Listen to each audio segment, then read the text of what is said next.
नमस्कार, मैं अंतोष कुमार और आप देख रहे हैं देसी बिहार। अभी हम गर्दनी बाग में हैं और आज धरना स्थल का तीसरा दिन है जहां जूनियर इंजीनियर लगातार अपनी मांगों को लेकर धरने पे बैठ गए। इनका साफ तौर पे कहना था कि सरकार हमारी बातें नहीं सुन रही है, इसीलिए हम धरना पे बैठ गए। आइए बात करते अभ्यर्थियों से।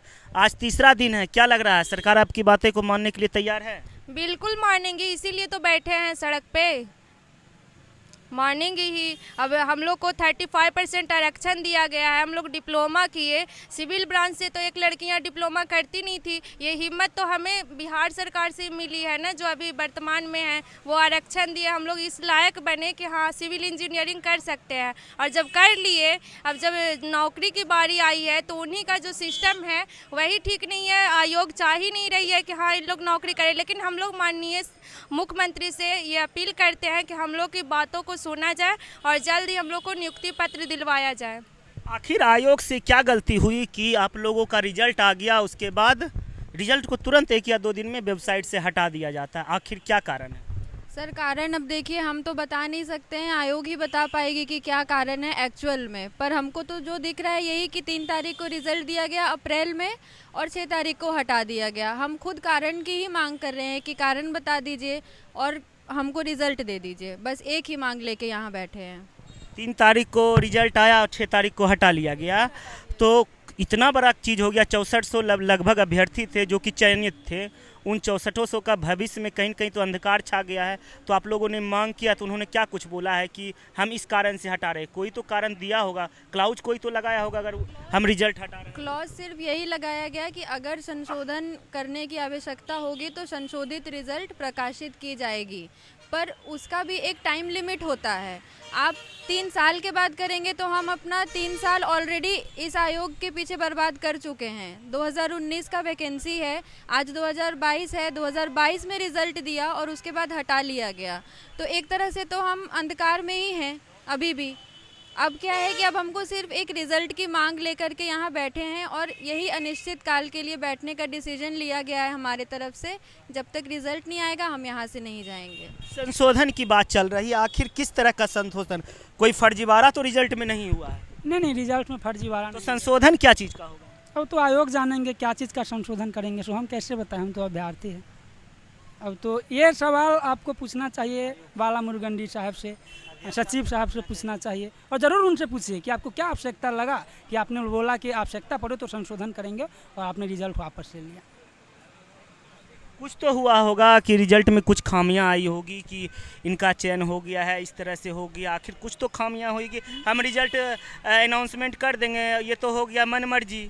ये तो प्राइवेट कंपनियां इस तरह से करती है, सरकारी वेबसाइट का तो हक ही नहीं है इस तरह से कर सकते। मुझे लग रहा है उन पर कोई पॉलिटिकल प्रेशर वगैरह पड़ गया होगा कि बिहार को फिर से बाढ़ में डूबने दो, फिर सैकड़ों लोग बाढ़ में अपना जान गंवाएंगे, तब कहीं बहाल करेंगे। ऐसा कुछ हो सकता है।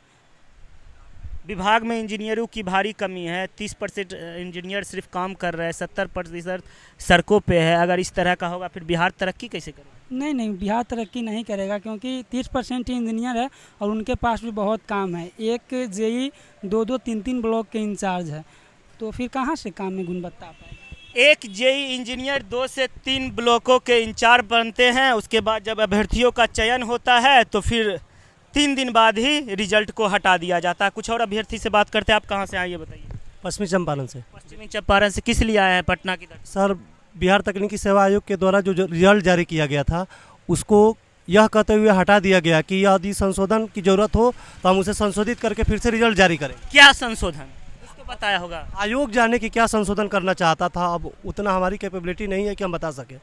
अब आयोग क्या गलती किया था उसके लिए उसने तुरंत मान लिया कि हमारी कुछ गलती है, उसे हम संशोधित करके फिर से बताएंगे। आयोग का कहना है कि संशोधन करना है क्योंकि हमसे कुछ गलती हुई है, पर अभ्यर्थियों को पता ही नहीं है कि हमारे साथ खेला हो गया है, अब हम लोग यहाँ पे बैठ गए। मन तो मान लिया होगा जब रिजल्ट आया होगा अब तो नौकरी पक्की है, अब भविष्य भी बनेगा और देश को भी संभालेंगे। फिर 3 दिन बाद क्या हुआ? अंधकार छा गया। बिल्कुल। ये कहीं ना एक तरह से लापरवाही कही जाएगी आयोग की, ठीक ना। अगर गलतियाँ कुछ थी तो संशोधन का बात होता है तो आपको 3 महीना लग जाएगा संशोधन में। क्या आपने 3 महीना से ये बोल कर रखा है कि हम संशोधित कर रहे हैं, क्या संशोधित कर रहे हैं आप? हाँ, 3 महीना से हम लोग एकदम सड़कों पर एकदम धक्का खा रहे हैं। आप देखिए ना, बिहार के किसी भी विभाग में जाइएगा, इंजीनियर कितना कमी है। 10 से 15% लोगों से काम करवाया जा रहा है, पूरा 100%। कहाँ से होगा विकास कैसे बिहार का इस तरह से? अगर 70% अगर जो इंजीनियर अगर रोड पर रहेंगे, 80% रोड पर रहेंगे, तो काम कैसे होगा? अभी बाढ़ का सीजन है, बिहार में बाढ़ आने वाला है, बाढ़ ने दस्तक दे दिया है। आए दिन फोटो और वीडियो वायरल होगा कि अप्रोच पुल टूट गया है, यहाँ का पुल धंस गया। उस वक्त सीधा सीधी इल्ज़ाम लगेगा भ्रष्टाचार का और बोला जाएगा कि बिहार के इंजीनियर भ्रष्टाचार करते हैं, जिसके कारण कि खामियाजा बिहार की जनता को भुगतना पड़ता है। मगर यह कोई नहीं जानता है कि बिहार में कितने प्रतिशत इंजीनियर ग्राउंड लेवल पे काम कर रहे हैं और कितना प्रतिशत इंजीनियर की ज़रूरत है बिहार में। यह सवाल कौन करने के लिए बैठा हुआ? फिलहाल इंजीनियर यहाँ पे अपनी मांगों को लेकर सरकार से सवाल कर रहे हैं, साहब हमें आपने चयनित किया था, हमें आपने सेलेक्ट किया। 6400 अभ्यर्थी हैं जिन्हें सरकार ने सेलेक्ट किया था। 2 से 3 दिन बाद ही इनका रिजल्ट वेबसाइट से गायब हो जाता है। उसके बाद से लगातार अभ्यर्थी अपनी मांगों को लेकर सरकार के पास जा रहे हैं। सरकार जब 3 महीना हो गया है, सरकार जब इनकी बातों को नहीं मान रही है, तो यह लास्ट में गर्दनी बाग में आके अपनी मांगों को लेकर संवैधानिक पूर्वक गर्दनी बाग में बैठ चुके हैं। आगे देखते हैं क्या कुछ होता है। इनकी बातें सरकार कब तक मानती है, कब तक सरकार इनकी बातों को अनदेखा करती है। फिलहाल इस खबर में इतना ही। ऐसे ही खबरों के लिए बने रहे हमारे साथ और आप देखते रहे देसी बिहार।